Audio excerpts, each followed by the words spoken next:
আজকের breaking news, সাকিবের জীবনে তৃতীয় জনের আত্মপ্রকাশ ঘটল। গত বছর 2024 সালে শোনা গিয়েছিল সাকিব খানের তৃতীয় বিয়ের গুঞ্জন, যেখানে শোনা গিয়েছিল স্ত্রী হবে নাকি একজন ডক্টর এবং পাশাপাশি চিত্রনায়িকাও। তবে তাই এবার প্রকাশ করেছেন ঢালিউড সুপারস্টার সাকিব খান। গত বছরে ঢাকায় সিনেমার সুপারস্টার সাকিব খানের তৃতীয় বিয়ে বেশ আলোচনার সৃষ্টি হয়েছিল দেশ দুনিয়ায়। সাকিবের একাধিক ঘনিষ্ঠরাও জানিয়েছেন এর পরিবারের পছন্দের বিয়ে করবেন এই চিত্রনায়ক।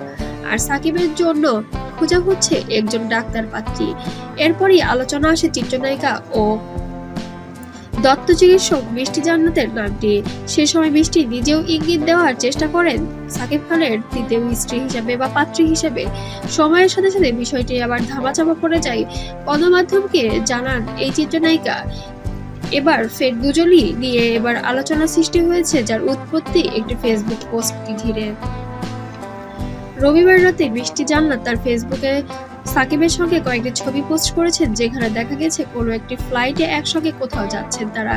ছবিগুলো দেখে আলোচনা হতো না, কারণ সহকর্মী হিসেবে একসঙ্গে যেতে পারেন তারা। তবে এবার আলোচনা শুরু হয় ক্যাপশনে নিয়ে, কারণ সেখানে 3টি ভালোবাসার ইমোজি ও 2বার ইংরেজিতে লাভ লেখা রয়েছে।